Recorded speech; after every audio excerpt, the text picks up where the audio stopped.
live from your Glass Lewis Hall of Soulless Mirrors.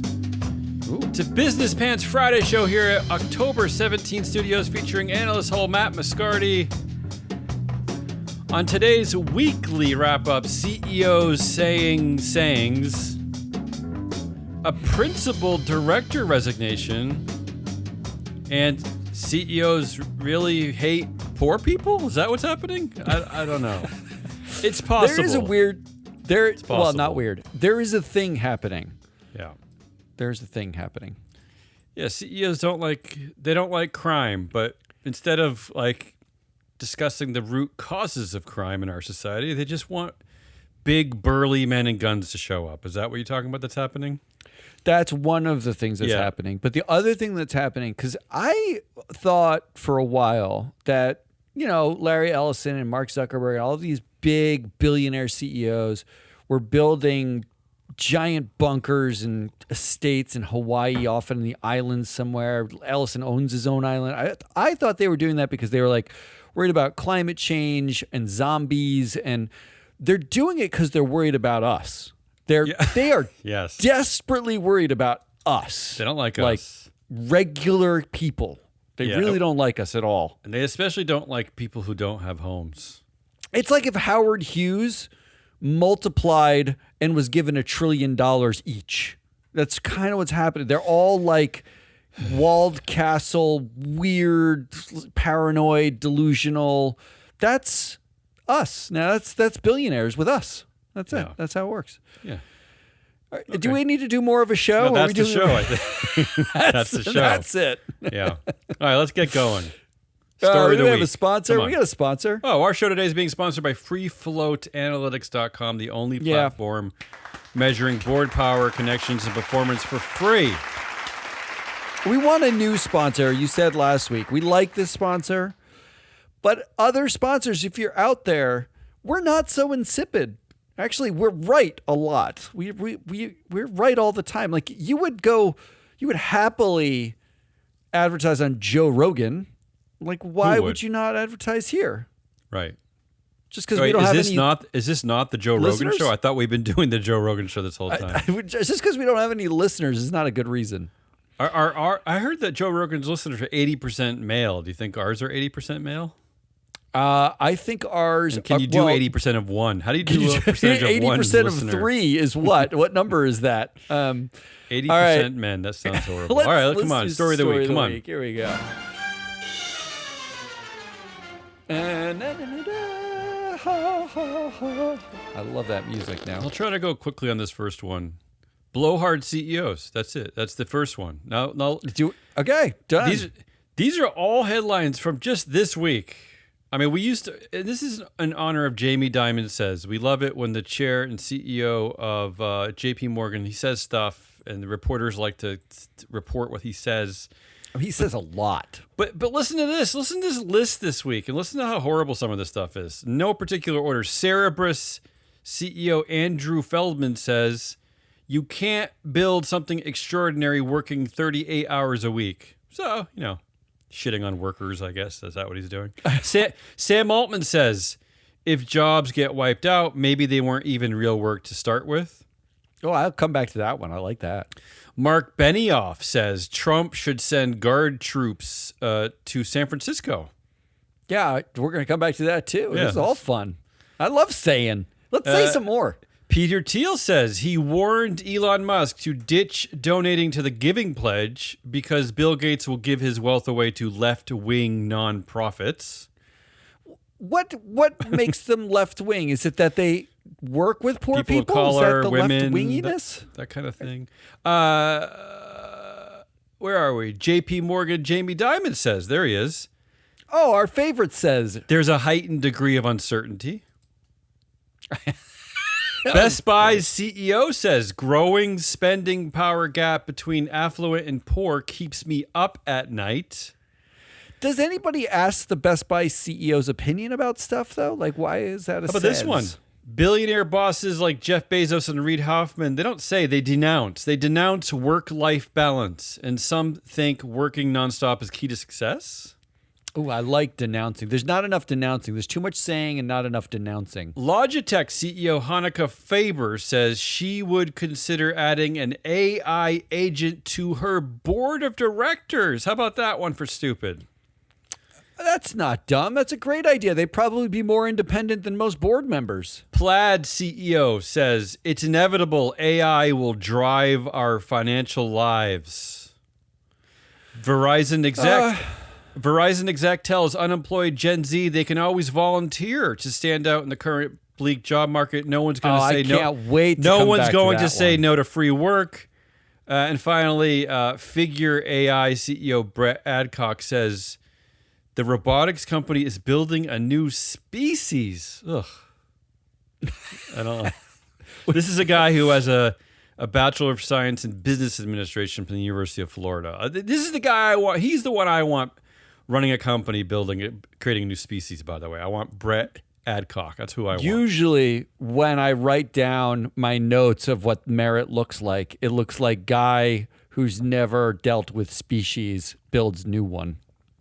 All right, that's the first category. Just CEOs just saying mostly horrible stuff. How about the second story? Let's get a little somber here. This doesn't happen very often in our world, in our free float analytics database. Lending Tree founder and CEO dies unexpectedly in weekend ATV accident at age 55. I mean, first of all, they tell you how he died. They tell you his age, his name, but they don't give you his. I mean, can't they honor him one last time and tell you his stupid name? And I'll honor him. His name is Douglas Lebda. Interesting situation. Yeah, I'm going to get right into the governance of it because that's what I am. I'm a governance loser. He's the chair and CEO of Lending Tree. He's a founder. He owns 20% of the shares. He controls he controlled 78% of board influence according to freefloatanalytics.com. Look, this is what happens. I mean, this is a morbid way for me to describe this theory here. But yeah, I already feel. But when you load up all the power in one individual in a company, that is a humongous risk. And this is why, at a minimum, guys like this should not be the chair of your board. But anyway, Lending Tree founder CEO dies. So yeah. Okay, I'll move on. Yeah, move on. This I'm two not is gonna combined. Choose that as story of the week. These two are combined. At first, the SEC to discourage ESG shareholder proposals, and Glass Lewis to end share voting guidance opposed by Republicans. They're ending their decades-long practice of providing recommendations for shareholder votes after receiving criticisms from Republican leaders for promoting pro ESG issues. Can you imagine, Glass Lewis? That's all it took. It took one election cycle. That's it to change your business. Starting in the 2027 annual shareholder season. So luckily they can get that done quickly. We can achieve nothing else quickly. Well, Glass Lewis will no longer give a house view on how investors should vote. They can't even give their view. Can't even give their house view. That does give them a year and a half, almost 2 full years. To change their minds? To figure out how to sell something that isn't what they've been selling. Can't even give a house view. I mean, it's just a house view. It's just like, I always think of it in terms of like Siskel and Ebert. I mean, they're telling you 2 thumbs up. They're telling you 2 thumbs down. That's just their opinion. You can still go to the damn movie. So what do you buy when you buy something from them now? Like the name of the guy on the board? Of contracting with Glass Lewis, I guess. But so what they were, if you actually think about what they were, first of all, I love the fact that Republicans are angry that they use pro ESG. G is in there, idiots. Like that is fundamental. Like governance is everything. It's also completely misleading. Most of their recommendations do not promote pro ESG things on any level. They don't promote those they're things. Not even a little bit. Occasionally, sure. But they did that once. Yeah. I think they did that once. So they're already getting the story wrong. But I cannot for the life of me figure out okay, so Glass Lewis, what they really provided was effectively insurance for investors who did not have the time, energy, or willingness to look at 90,000 director elections a year and conservatively 1,200 to 2,000 shareholder proposals a year. What they gave them was a thumbs up or thumbs down recommendation on those things. Vote yes or vote no. That's really what it's pretty binary. You vote yes or you vote no. That's kind of all you do. And they gave them that so that investors could go out and say, well, we bought some stuff from them and we don't rely on it, but it's good information to know what an expert thinks. It's like buying insurance or consulting. It's like, just in case I need it. Now they don't offer that, right? They won't do that anymore. So then what do you buy from them if you are a pension fund? I have no clue. What is the thing that you get? Yeah, I don't. Yeah, what?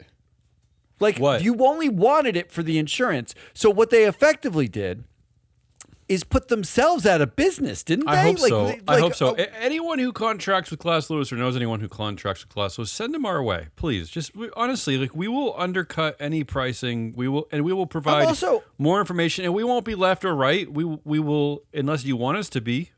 But I'm super happy to have a house view. Yeah, like, you're gonna ask me we'll give you a house view. We'll help you with your view. We'll do whatever you want. The free flow analytics data has no house view attached to it, right? Like, it just is the data. But if you want our perspective, we'll give you the house view.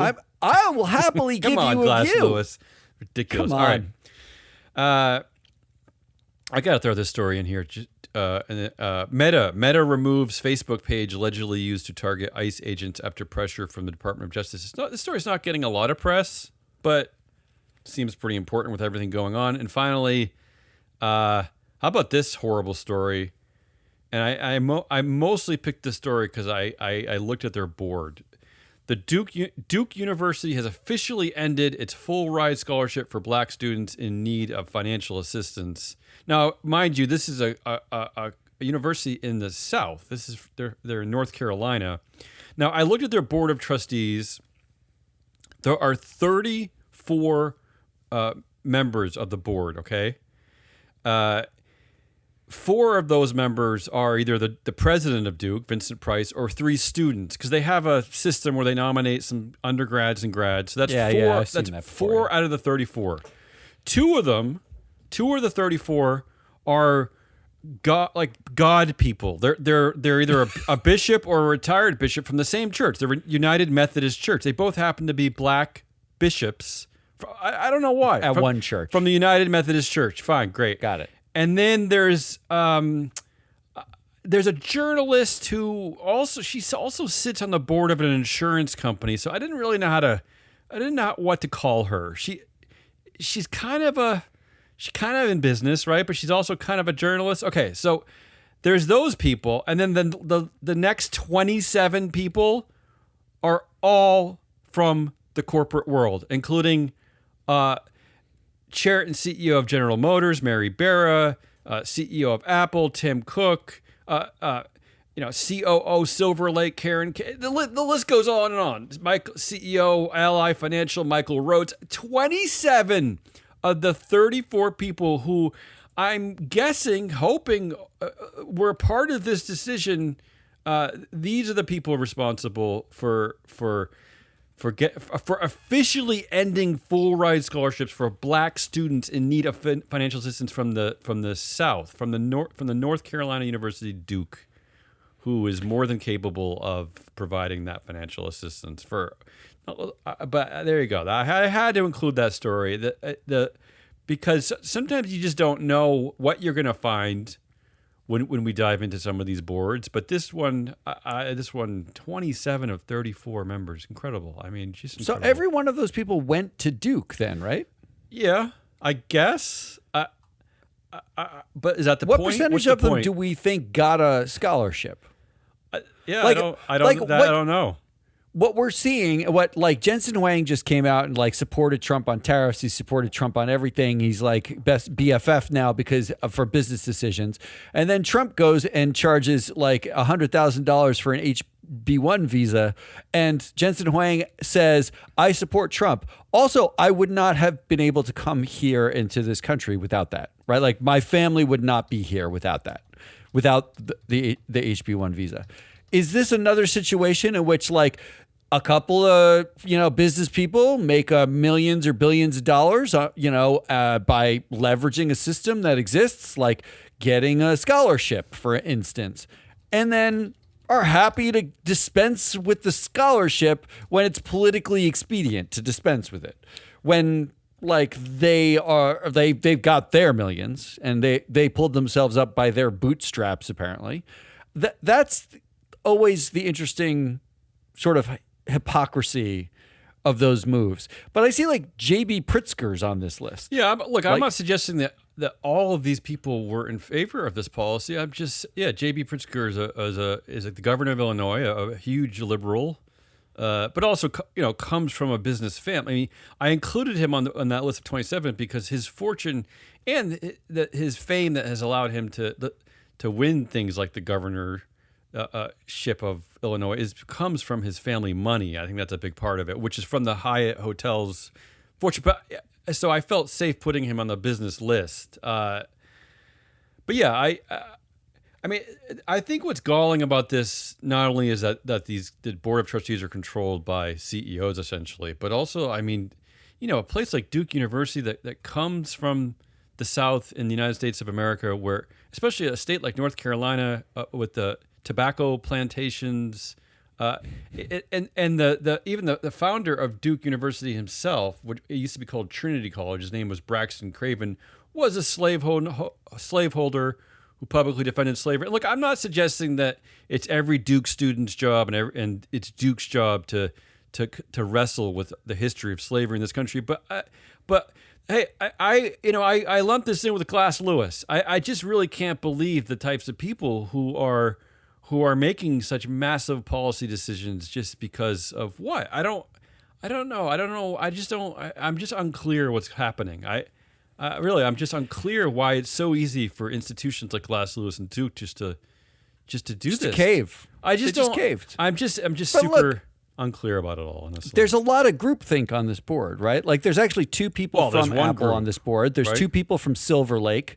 There are about 25% of the board is the private equity and banking. There's two from the NBA, two from Apple. I mean, you're right. I mean, there's like more the same amount of people from Apple as there are bishops from the United Methodist Church. I mean, you got Ally Financial, you've got Apollo you've got Jeff Ubben, who's a private equity and venture capitalist. A lot of private equity on Silverloop, and then you've got like a bunch of consultants who work with those. Like you've got Boston Consulting Group, you've got Deloitte. Like how many people in this group represent a community that they actually are giving the scholarship to anymore, right? Like they kind of, it's like groupthink. It's the same groupthink problem we have everywhere. I mean, but I can understand. Okay, like 3 or 4 members from that community. I'm not saying you shut out that community completely. But 27 out of 34 of the board. It's shocking, and it's a lot. And I include this because you have unearthed some interesting data in the past about the types of people sitting on nonprofit boards and how those connections are just as important as their connections at the corporations themselves. So yeah, in fact, that's also fascinating because when you look at like who's on this board, right? Like I recognize names on this board from massive public boards. Yes. Like and not just like Mary Barra, the CEO of General Motors, or Tim Cook, the CEO of Apple, but like two of the biggest names out there. Nancy Schlichting, who we've talked about her in the past. I recognize Jeff Ubben because he's on boards that we've talked about in the past. There are people on this board who are interacting here, but when they go to the public board, you don't see this connective tissue. Right. They don't disclose like, oh, I know so-and-so who sits on this other board with me. It's a nonprofit board. We did all this work to uncover this for that reason, because it's a black hole. And that's how groupthink is formed. It's not formed where like people like stand next to each other and like, I think like you. It's formed in soft ways. Like you all sit in the same rooms, you all go to the same clubs, you're all on this Duke Fuqua board or whatever. Like, that's how groupthink gets formed. I will say this too. One more thing I want to say about this is, this is like a slightly imprecise number. I think it's pretty close, though. Of those 34 trustees, 6 are black.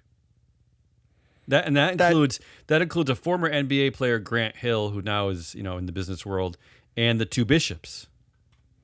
I'm just saying, like that's bishops. I don't know how much cred they have in that room. A fourth of the black representation is a student, who obviously Sydney Hunt, and I'm sorry, Sydney Hunt, but clearly she's going to have no power in that boardroom. But, no one's listening to Sydney Hunt. 4 of the 6 black members of the Duke Board of Trustees are a former basketball player, 2 bishops, and a student. Yeah, well, there would have to be more black CEOs for it to even be probabilistically a chance. How about just black people from all of the? How many disciplines does Duke teach? How many different departments are there? How about black leaders from all the great academic disciplines that Duke? It's a fine university. What about where are the scientists? Where are the educators? I mean, I could go on and on. I mean, this is insane. Absolutely insane. Yeah, this one I feel like it triggered you more than his story of the week.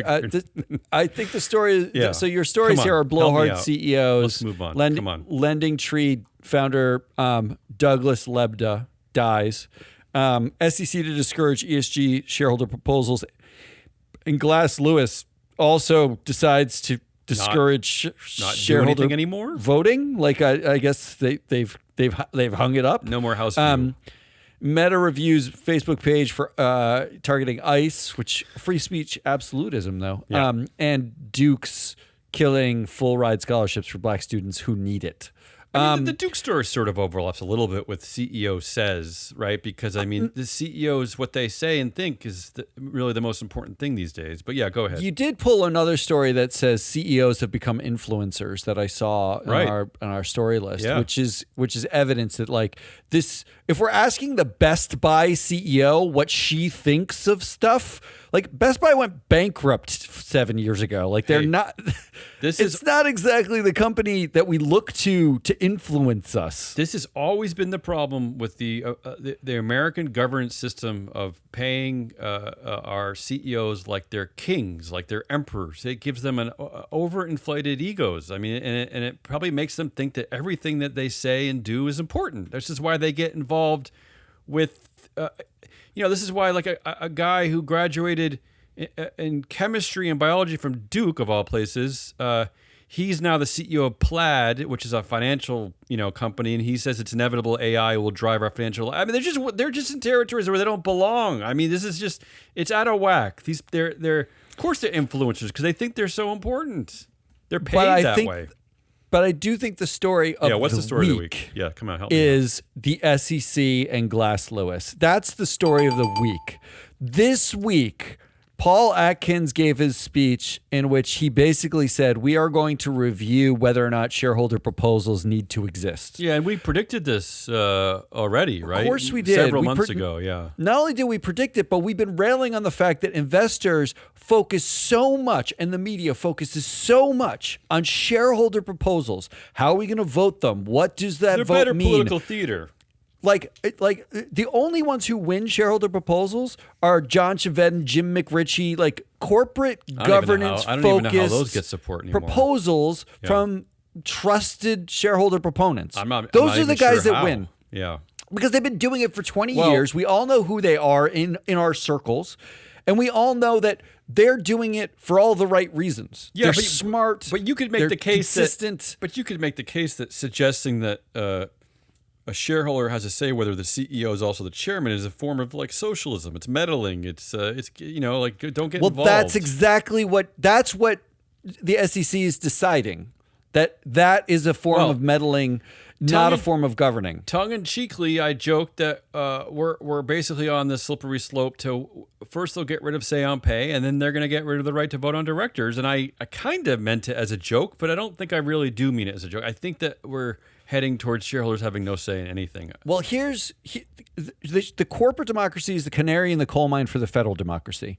If there's any, corporations have effectively gerrymandered investors for as long as investors have been able to vote. They've been trying so much, in fact, that not all votes are equal. How about that gerrymandering? Exactly. Literally, they're like, it's the 1800s, and we're saying you're worth 3/5 of a person, absolutely, right? Yeah. it's the same thing. The corporate democracy basically mastered this. Yes. It's a master class in doing it. And it's usually the CEO and founder who is worth more than the peasants. But we're also inventing new ways for them to do it, where Exxon has proposed this year that basically you auto opt in as a retail investor in Exxon. You auto opt in to vote with whatever Exxon board of management says.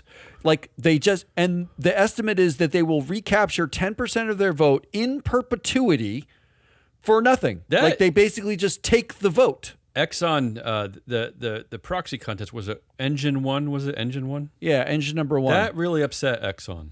That was really some fuel for it. They have come out. They're like the Donald Trump of the corporate world. I mean, first they sue their shareholders. Now they're creating these like systems where like it's auto voting, and it's crazy. And Glass Lewis capitulating, where ISS basically is already capitulated too, right? Like Glass Lewis doing this is another like bending of the knee why corporations and conservative views that like this is like we don't want voting. Just a house view.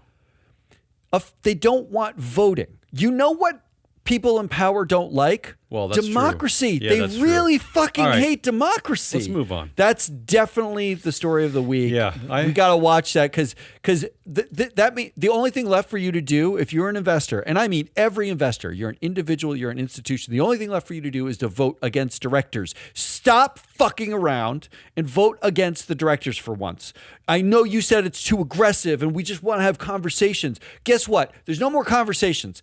Not only do they not want to talk to you, they're happy to sue you if you talk to them. The SEC is going to throw it all out. They're going to call you activists. They're going to do whatever. Just vote against directors. Think how absurd that is anyway. I mean, we live in a highly litigious society. We have wars going on across all continents. We have schools in our own country, mass shootings all the time that the politicians can't seem to get control of. And this is too aggressive, is to challenge a director on a board. And the thing I don't get is you own the company. Yeah. It's yours. It's not even their That's what the share does. The crazy thing too is it's not even their livelihoods. It's like a lot of these people already have way better day jobs. It's like it's not exactly like firing the young woman who works at Chipotle because she dropped your burrito. It's like these people are fine. We've seen two high-profile directors get voted out in the last, 8 weeks? Jay Hogue and the guy from Wiley, Brian Hemphill, right? You mean the president of Old Dominion University? Yes, 2 cases where a director was voted out. Black and man. You know what both of those boards said? Well, yeah. One of them was a little odd. They said no.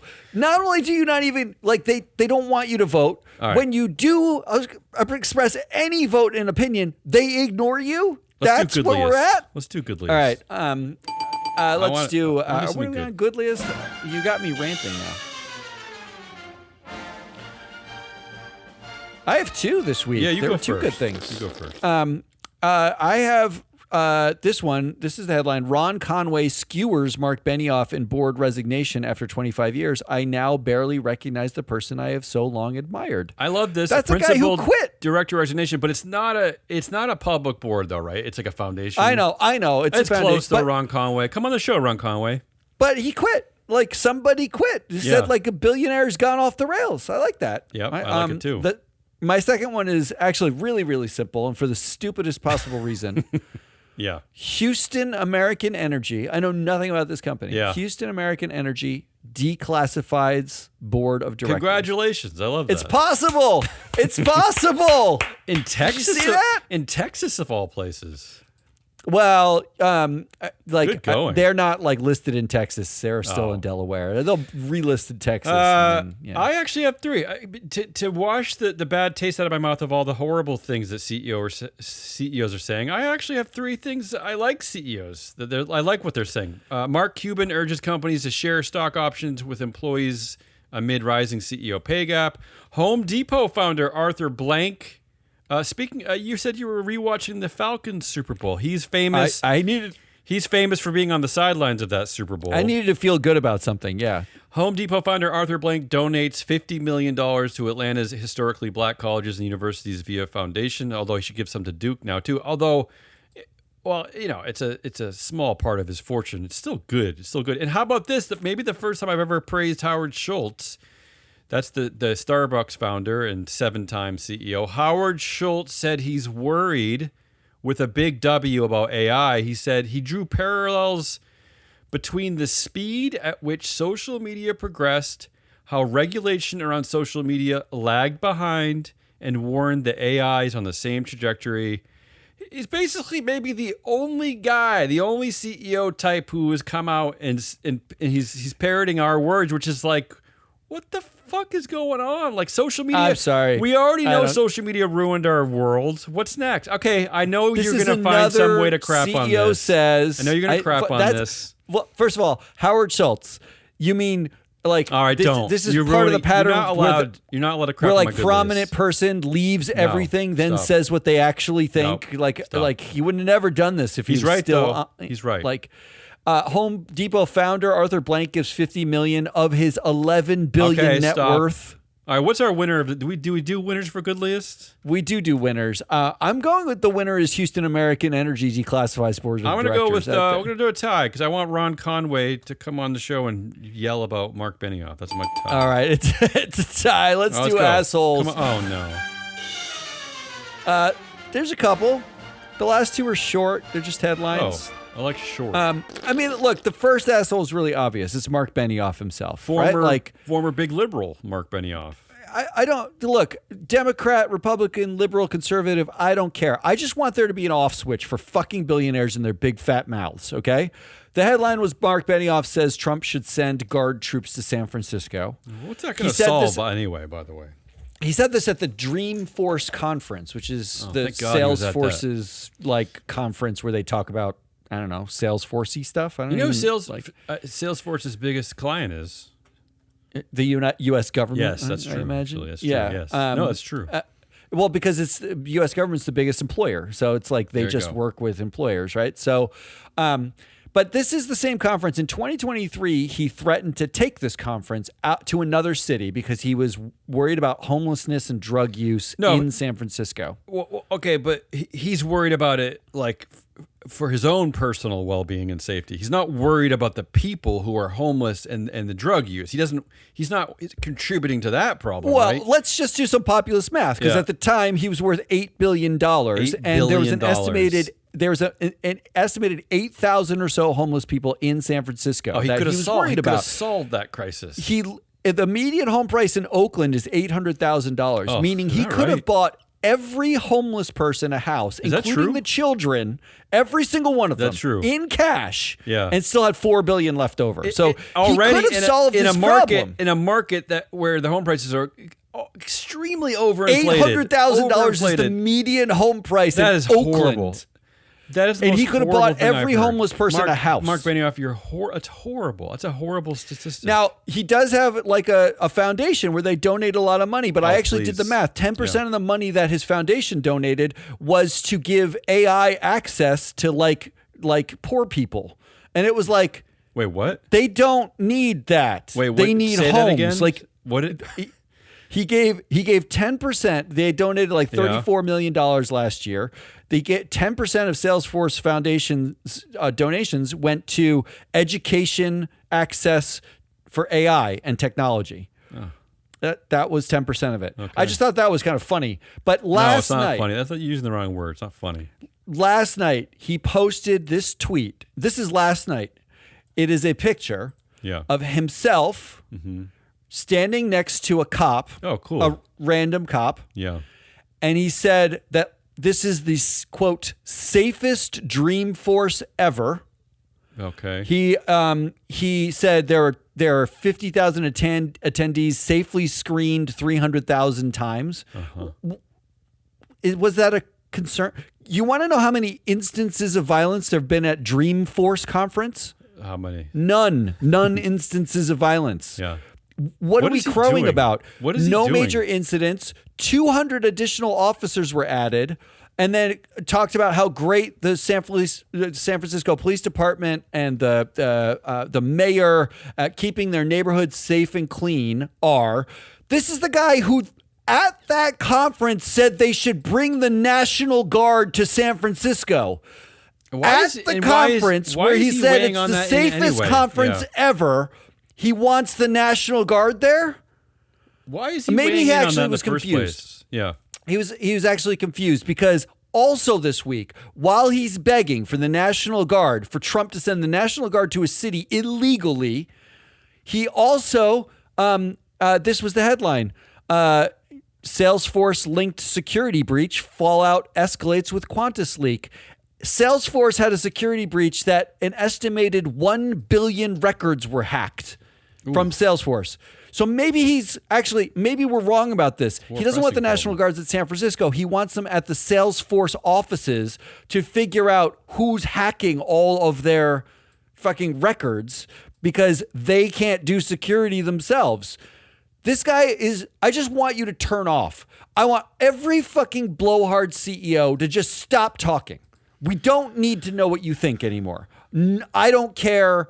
Plus, none of us normies care. Yeah, and I thought they weren't going to be political anymore anyway. So it's okay to be political on the right wing side of things, but I thought just stop. I don't even care I just want you to shut up. I don't want your tweet with you next to a cop making holding hands and talking about how safe it is and the strong partnership you have with the mayor and neighborhoods are safe and clean. And at the same conference, you're fucking asking for the National Guard to get rolled out because you don't like homeless people. Let me add one more. It's so gross. Let me add one more. Just shut up. To this. This is from the New York Times just yesterday. Salesforce offers its services to boost Trump's immigration force. The San Francisco-based firm has told ICE that it could use AI to help agency nearly triple its staff. There you go. So supporting ICE. Shut up. Shut up. Marc Benioff, you're not an elected official. I mean, you're weighing in on matters that you don't belong. You have a horrible a software company that sells horrible software for sales and whatever. I don't care. That's what you do. That's what you do. Go sell your software. He worked under Larry Ellison at Oracle. So there's a theme here. Yeah. All these fucking billionaire, white bros know each other. All right, who else? They're all building their own bunkers. What else is on your That's number one. list? Marc Benioff. Number two. This seems like an easy week for me, but go ahead. I think I don't know. This one's one's gonna be I don't know. Contender. Maybe not. The labor con job. What's that? Here are the headlines from just this week that you pulled. Verizon exec tells unemployed Gen Z they can always volunteer to stand out in the current bleak job market. No one's going to say no to free work. Okay. This woman is the head of people at Verizon. Unfortunately, yeah. And she suggested that, so you got laid off, but you should just go work for free. It's still good for your resume. So just work for free. It'll be good for you. Chief Talent Officer Christina Schelling. She told this to Gen Z. Yeah. And the same week that this headline came out, because there was a report about it, Gen Z's misery is real. Most workers in this economy lack a voice and are stuck in low-quality jobs, a massive Gates-backed study finds. So a study found that Gen Z has it worse off than any prior generation with a job. And don't forget, it's just worse for them. Don't forget the headline that I said about what Sam Altman says. Well, Gen Z's problem is they can solve their problem by working for free, according to Verizon's head of people. And then Sam Altman said, if jobs get wiped out, maybe they weren't even real work to start with. Yeah. So not only was your existence job is a nothing burger. You got fired. You were flipping burgers. Your job was fake. You're pointless. You should go work for free because starving is realer than that job was. You can feel that. Maybe you can intern like at the Coca-Cola company for 18 months for free and try to impress somebody. And then JP Morgan came out with data that showed how Americans in different income brackets perceive the economy. The headline was, there's a shocking disparity between how high income and low income earners feel about the economy. Why is that? I mean, whoever the headline writers are at CNBC, Why is that shocking? That there's a disparity? I mean, if you want to report on the disparity, that's fine, but stop. It's shocking to nobody. I mean, what are we doing? It's horrible, period. Being low income is backbreaking. It's horrible. It's exhausting. So, it's scary. The con job here is we've been talking about AI as liberating people, but what liberation looks like is you're fired. Company executives who make money are telling you should just work for free. And Sam Altman, who made the AI, said, because you got fired, your job wasn't real to begin with. Not to mention that This is what that's the tip of the spear. You're being told by a college dropout who is racing forward in his field to with no guardrails in place, by no societal guardrails that is checking Sam Altman and what he builds and who he partners with. No one. Because not that long ago, his board actually revolted against Sam Altman for doing the things that he's doing now. Doing this. Yes. And OpenAI's response was to fire the board members, replace them with some of his buddies, and keep him going. So Howard Schultz, you should be commenting on stuff like that. You should say something about you should Sam tie Altman. the threads together. Howard, I think actually we've made fun of you a bunch, Howard, but you'd actually love this show. I think we help tie things together. But I like that at the end of this road of Gen Z's they got no jobs. The executives say, just work for free. It's not a big deal. Sam Altman says, your job was fake anyway. At the end of this job, we're surprised in a report when low income earners feel bad about the economy and high income earners don't. Yeah. That is the con. That's the great con. We're surprised by that. Oh my God, how could that be? Except that everyone is telling you, you suck. Like this, building on last week's show, when we talked about how a half dozen CEOs said, you're going to have to give up on work-life balance. Right. You forget about having a job. You should just live in the office if you want to compete with China. I mean, you had one earlier, right? Like you can't build something extraordinary working 38 hours a week. Yeah, God forbid. They're effectively telling you should work till you're dead or your job is eliminated. When it's eliminated, your job was fake. And you should work for free. Oh. And if you're dead, you got nowhere because life is pointless. You've been working 70 hours a week just to keep your job. Yeah, and if you want to talk about it further, if you want to discuss this, good luck finding me because I'm hiding in my billionaire bunker somewhere beneath Hawaii. Yeah, I won't be available to take calls because I don't get calls underground in my underground mansion. All right, so the labor con job's number 2. What else? Number 3 and 4 are quick. I'm going to give them to you just to Gavin Newsom. Up for it. It's a very liberal asshole week this week. Gavin Newsom, here's a headline. Gavin Newsom vetoes bill to protect kids from predatory AI. Do we know why? What was he? Do we know what the veto was about? Yeah, effectively, it seems like the veto was that it was too restrictive. He vetoed it because you could interpret the law as none of this is legal and it would be too restrictive. And then AI would not actually be able to be out in the world, like no AI, which correct. That's the way it should be. No AI sounds right. Yeah. That sounds lovely. Yeah. But I gave you the second option because both of these happen in the same week.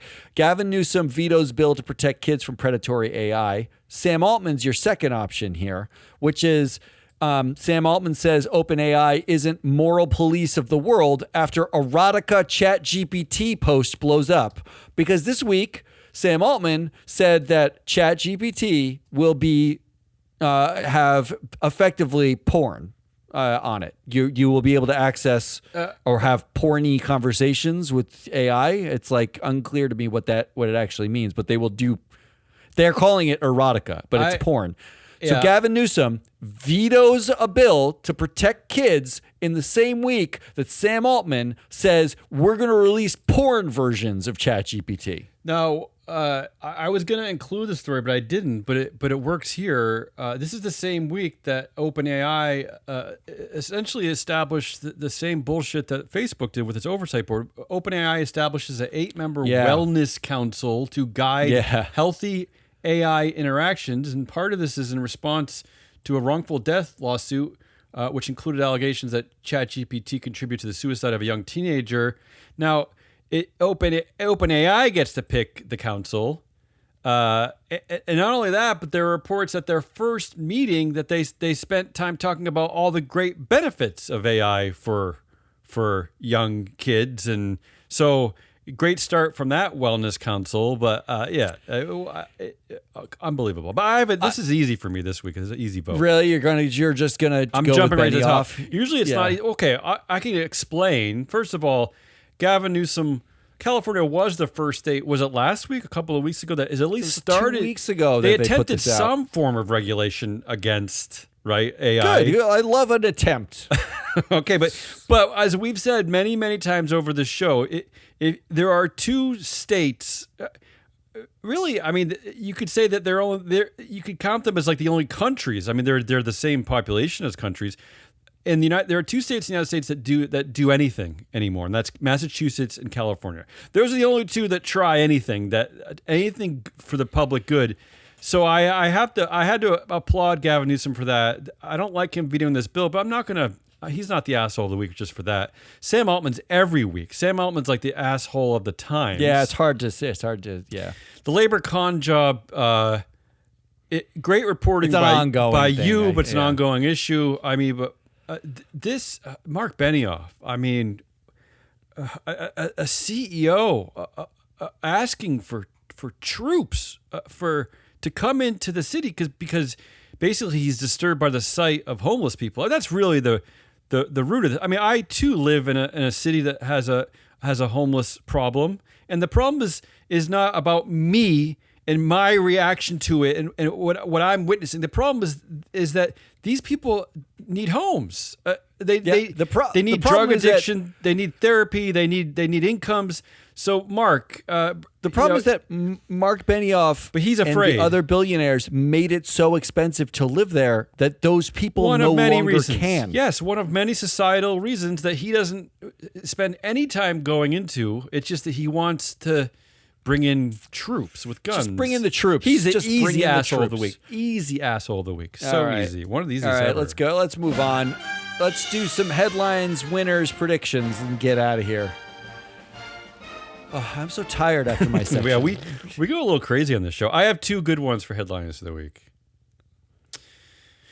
In a story we referred to last week, this is some more reporting on that. Lay's, you know the Lay's chips? Yeah, chips. Yeah. Lay's drastically rebrands after disturbing finding 42% of consumers didn't know their chips were made out of potatoes. Is that possible? Is that the same 42% that voted for Trump? Like, what is that? Is that real? Is that possible? No, that's not fair. They're idiots on both sides of the aisle. What I want to know is when you look at the picture of the bag of Lay's, it has a potato on the front of it. True. I'm dead and they're serious. Called potato chips, are they not? They're in the potato chip section. It's a sliced potato. And underneath, so like Lay's Classic, the yellow bag, you can picture it in your mind, right? Like it just says Lay's, it says Classic. There's a potato. And then underneath that, in smallish font, but there, it says potato chips. Mm-hmm. And then on the back of that, it says made with potatoes 42%. In the ingredients. 42%. So what? Yeah. Well, 42% didn't know? I will say it's a weird world anyway. I mean, I was wrestling with AI yesterday. That I was trying to have it help me break down the board of trustees at Duke University. And it kept insisting that the NBA commissioner, Adam Silver, is black. Insisting he's black. And I mean, if you Google Adam Silver, I happen to know who he is, but he's a very white, bald man. He's very white looking. Let's just say that. He's very white. But we just live in my point being, we live in these are strange times. These are strange times. That's all I'm saying. Okay. So maybe, I'm sorry. Maybe this, before you say, maybe the 42% of consumers who didn't know their chips were made out of potatoes, maybe they used ChatGPT and they asked what they're made out of. Maybe ChatGPT got it wrong. Okay, so two things strike me about this. Number one, Lay's is named after Herman Lay, who's a salesman who's been selling potato chips since 1931. Yeah. We had 100 years to figure out it was potatoes. Yeah. I don't know at which point people got confused and thought it was not a potato. Number two, the ingredients in Lay's are potatoes and oil. That's it. Delicious oil. There's nothing else. Number 3, the reason why they're doing this, they rebranded to put more potatoes on the bag, a big thing that says, now made with real potatoes or whatever, is because RFK Jr. is pushing companies to ditch artificial ingredients, which I agree with. Yeah, it's fine. And Lay's is worried that they will get targeted because people didn't know there aren't artificial ingredients in this. All right, we're spending too much time on this. There's just potatoes. My other headline this is so dumb. My other headline of the week: divorced Tesla fan admits that his Cybertruck is repulsive to women. Yeah, well, that's funny. That's a funny. I like that he didn't have to do a poll for that. Yeah. He just was like, it is. It's repulsive. Yeah. What do you got 2. One is DirecTV screensavers. Oh, I saw this. I hate will this. show AI-generated ads with your face in 2026. Horrible. First of all, I find it mostly funny that DirecTV is still a thing. Did you know that exists? Well, does anybody have that anymore? Full disclosure, I use a friend's account. I shouldn't say this because DirecTV is probably going to figure out where I am and get rid of my ability to use the account. So yeah, I have been sharing someone's DirecTV account. It's just cable. Yeah, it's just cable, right? Is that what it is? It's like Spectrum. Yeah. What are we talking about? But if it starts showing me ads with my horrible, ugly face on it, I'm done watching. It's gonna be like you playing volleyball, eating Lay's potato chips or something. I don't right? need any of what that. it'll be. No, yeah. And second one, Victoria's Secret fashion show is back to featuring hot women after failed woke rebrand. I don't like that. I don't like the implication of that headline. That's what I thought was so good because now to all you women finally, who were in the fashion show the last every few years, woman who did it before, I apologize. Terrible headline. Now women of every size and color can be reminded that because they're back to featuring hot women, emaciated women. The women they had before were uggos. Is basically what isn't that what that means? Yes, of course. That's what they're saying. Well, that's what this whole. There's been a lot of reporting how Victoria's Secret now is anti-woke and they've gotten rid of their woke rebrand, and that is the insinuation. That's what they're saying. That society has one version of what a woman should look like and fuck everybody else. I thought we got over this in 1995. I really did. I thought this was one of the. These are crazy times, Matt. Loony times. Come on, who won the week? All right, who's your winner this week? Speaking of which, kind of a mashup here. Ugly or non-ugly women. So that's all women. Nice. Women. Yeah, I like that. Yeah, and I think Glass Lewis is actually, they're shifting to, they're not going to tell you which women they think are ugly or not. They've stopped giving. They're not going to have a house view on voting, but they're going to tell you which women they think are ugly or not, right? Because that's politically okay, right? That's fine. Well, I'm thinking about that's okay. Like RogerEbert.com for having a house view about which movie is good. But that's okay too. It's just you don't want to do anything when it comes to proxy advice. But it's fine. Everything else is fine. So I can do uggos and not uggos, and I can do movies, not movies, absolutely. Whatever. Okay, so got it. The winner is ugly or non-ugly women who divorce men who own Cybertrucks. It's an easy one. All women. If you own a Cybertruck and you divorce the man, you're gonna win. You're a winner. I'm on board with you because my winner was men without Cybertrucks. Oh, so I'm a winner. So I'm a winner too. It's my first time I've been a winner. We're all winners. Yeah. We all are winners. So you got a prediction? Glass Lewis. A lot of Glass Lewis talk today. I love making fun of Glass Lewis. I don't know who cares about Glass Lewis. Glass Lewis rebrands itself simply as Glass.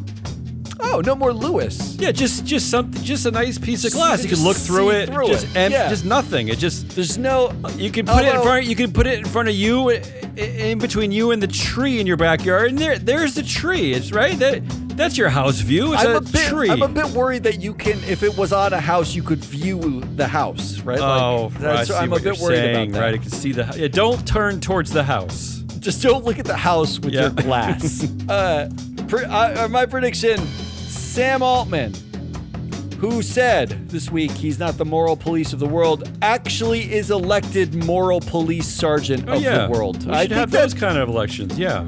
I think inevitably, right? Like he's going to be like some sort of moral police sergeant. Right, because he's a college dropout, so he understands morality and he knows that ethics and all that. I think he got through his ethics class before dropping out. I hope so. That's it. That's Hazelnut Rawless. I'm your analyst, Matt Muscardi. We are Free Float. Come back next week when we do more of whatever this is. Really, it's... Nobody really knows. But if you get a chance... It's something. Go to freeflowanalytics.com, sign up for free, get the zine. It's so much content in that zine. There's so much to read.